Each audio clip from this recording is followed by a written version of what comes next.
All sets for Ghana versus Sudan. A very important fixture at the Accra Sports Stadium. I'm here with Gijo to analyze and preview Ghana's game and possibly look into Ghana's chances of getting a victory at home. Gijo, straightforward, Ghana, Sudan. Have you seen enough to say that it's a game that we can finish with a 3 points? No, I think we've not seen enough. With the previous two qualifiers that we played against Angola and Niger, we've not seen enough from the boys and even Otuado in general, because we failed to show on the pitch in terms of performance that we are ready, and also we didn't get the results that was needed. So I don't think we are ready. But looking at what Otuado said in his press conference the last time, he said they've seen the mistakes and they were ready to work on it. So I think if they correct those mistakes, they should be able to beat this Sudanese side.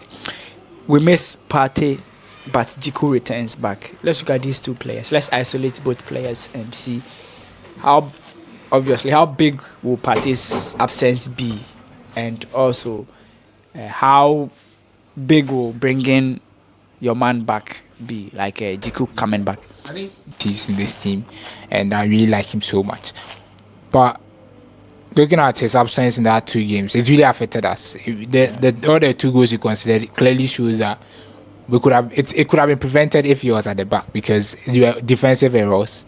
The corner against Niger that was considered, you just needed someone to shout needs him, or hey, leave it, or something like that. You get it?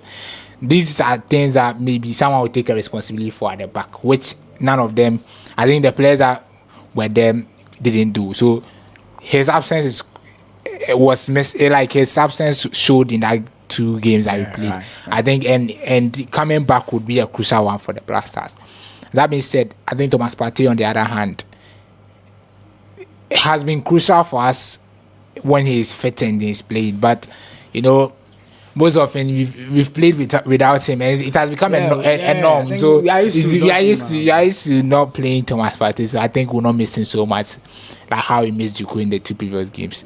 But having Partey in the team would have been great, because you'd have added a lot more in terms of that midfield, would have more quality, and it will not put a lot of pressure on some of the players that we are going to fold in his absence. Now, if Isaisa also starts in the game against Sudan, there's going to be a lot of pressure. You are feeling the shoes of Thomas Partey. You are going, and I think that's what Saliza Abdul Samed couldn't do. He couldn't fill in the shoes of Thomas Partey. Yeah, he was lost in that midfield, and I think the only thing that was not helping was that he was not even getting regular playing time at Lens, and it really affected the way he played for the Black Stars. So someone filling that shoes is very difficult. I think we saw that at the AFCON. Partey was really missing there, and in several games we didn't have Thomas Partey. We missed a lot, but hopefully against Sudan we'll be able to crack it and get the win. Let's look at other players. Like, there's been a couple of moments where we've been hoping to have Ashimeru get the chance to play. I think Partey's absence gives us perfect opportunity for even Ashimeru himself to just show up and be a leader in the midfield. Because as of now, once Salis is not around, he happens to be the most experienced player, whether he likes it or not. Yeah. So basically, Ashimeru starts for me, in my opinion, the most experienced midfielder in terms of pairing, in terms of that two pair, that number 8 and number 6 role. But the thing is, Ashimeru plays, in my opinion, I think Ashimeru plays better in that number 8 role. So he's not going to be a direct replacement for Thomas Partey. He's just going to still play his role in that system. We needed someone who will be a direct replacement. That will be crucial, because if Ashimeru comes in and we don't have a direct replacement, who is going to live up to the expectations we want? Because we saw that in several games, I think we paired Ashimeru. We paired Ashimeru and Baba Idrisu at the AFCON. Ashimeru Salis. We all saw what Ashimeru was doing. Ashimeru did play his part, but the person who was pattering No, but him. I am saying this in relations to the fact that Yeah, you get a play time. Like, you mean that he's finally gotten the opportunity and show, to be a leader, because in most cases when he's playing, he takes the play. exactly. In most cases when he's playing, he gets subbed on off, and then they bring another defensive midfielder. You get it? Yeah. Because we always have a defensive midfielder that the coaches are reliable with. When they want to go for double pivots, they easily take him out and bring somebody. So I also even feel we've not really groomed him to be a possible leader in the midfield. I think, you know, this side, I think the Blasters for a couple of years, even under Chris Hughton, you could clearly see that you always go with the two pivots and double pivots, and it's because they feel We that don't trust our defense. Yeah, they feel that the defense is too vulnerable. I don't know what they've seen in the training sessions, but they feel the defense is too vulnerable, and they have to protect it by playing double pivots. And I think it always boils down to the tactics that we want to play and the kind of opposition we are facing. I think Otuado has a decision to make here. Does he go all out with Ashimeru play? Because Ashimeru is not that your rugged defender. He's more like Progress the ball, take make on those players. forward runs and forward passes that will make us more of an attacking threat than a defensive cover. But I think if you look at Otuado's style of play, you also favor Asmero very, very well. It will favor him very, very well. But the thing is, when the game starts and you go behind, or it always changes the scenario. It always changes what the coach wants to do. So you clearly saw that game against Niger. After going 1-0 ahead, and the coach decided to substitute Asmero and bring on Elisha Owusu, you could clearly see that we lost it in that midfield. In my opinion, the reason why he made that decision was to protect that one goal lead. In my opinion. Yeah, obviously it was obvious. Yes. He realized that we're struggling and we needed to cover ourselves before we get exposed. But we got exposed at the back. It wasn't because of that substitution alone, but the mentality of the team. You know, sometimes when you switch the mentality that you want to defend, it really affects everything. Yeah. Because some of these players are attacking players. That means you are switching that style of play. You are switching the way they affects them. So you think Otuado needs to go all offensive, go for the goal, play, and get the goal. See, I saw this the last time I saw the Blasters play a full offensive game, went all out just to get goals, was Ghana against Mozambique or Zimbabwe.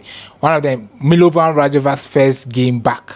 We won that game 3-1. Oh, okay. Is it the Cape Coast Post and Barbara Post? One of them.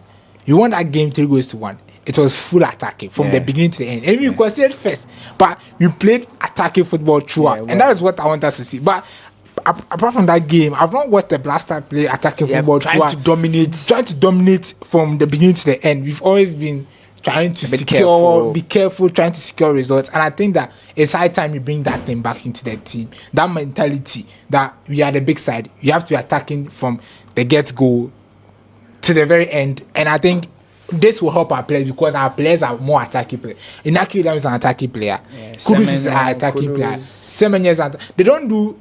and that is what is not even helping in terms of the defensive tactics, because they don't have a lot of defensive capabilities in them. So if you find it difficult to play pack the bus with this kind of players, like you find it difficult to play defensive style with this kind of players. So I think if we are moving forward, we need to learn how to attack in terms of, and also take our chances. That is another crucial part of attacking football. If you don't take your chances, it will go against you. We ending. How do you expect Otuado to set up?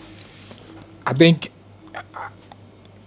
we've seen a lot in terms of what he brings on board in terms of starting 11, because they are consistent. He's consistent. I think some of these players will always start, and that is what we've seen, and I think I like that. That is a core. We've seen that back four, and let me say back five, because Atizigi is always consistent these days with the Blasters. So Atizigi, Jiku, Salisu, Tariq Lamptey has been fantastic in our games against Niger. I don't expect him to be dropped. I think Gideon Mensah will also start when he comes back. He's now back into it. We missed them as well. We didn't mention that we missed them as well in the previous games that we played, because it made the team unbalanced. You know, looking at some of these players are playing out of position in here, and then we missed them as well. And I think that midfield is where the problem and that is where the solution will be, whether we'll get a good replacement for Thomas Partey. But in that midfield, I'll always go with a defensive midfielder and a number 8. So I'll go with a number 6 and number 8. I'll not play 2 number 8. I think Elijah Wilson is a number 8, in my opinion. And he's not a number 6 for me. So I think I'll go with Ibrahim Sulemana as a number 6 there and play him alongside. For the first time, maybe you make his first start for the Black Stars. That would be great for him at Accra Sports Stadium. But that midfield is done. Ibrahim Sulemana and Asmero. Then Kudus Mohammed up front. So it's going to be a 4-2-3-1 for me. Okay. And Kudus Mohammed in that number 10 role. On the flanks, I'll go with Antoine Semenyo on the left. Then on the right, I'll go with Fatah Isahaku because he's the only lefty in the team. And front line, leading the line, I think. And it's Nyama left-footed. And that's Nyama. Is he in the team? Yeah, Nyama is in the team. Wow. Yeah. And Nyama is back in the team. Yeah, Nyama is there. Yeah, he's very, very good. I think he's also left-footed. And you even now, but I just this season I've not seen a lot of him. After the transfer window. I've not seen a lot of him. Been very active. He's not been active, but on any day I'll pick Ernest Nyama over Fatah Isahaku. So that being said, I'll pick Ernest Nyama over Fatah Isahaku. Up front, I'll go with Jordan Ayew ahead of Inaki Williams. Yeah. Let's see. So that's our team. Your prediction, scoreline prediction. 1-0. Black Stars will win. A goal for the Black Stars. But if we continue to play the way we've played the previous game, because we've always been, let's attack in the first 10 minutes. You see the Black Stars all over Sudan. Then I don't know, all of a sudden once the goal doesn't come, I don't know, everything goes. I don't know. So that is for what I've seen so far. I don't see us scoring a lot of goals. In terms of the two previous matches we saw against Angola and Niger. But if that changes, hopefully we can get more than just one. I think the scoreline, in my opinion, can easily be a 2-1 victory or a 3-1 victory for Ghana. Like, we would obviously concede, but hopefully we should end this game by winning and beating Kwesi at home. So let me know what you also think in the comment section. My name is Delali Frank. Until we meet again, bye-bye for now.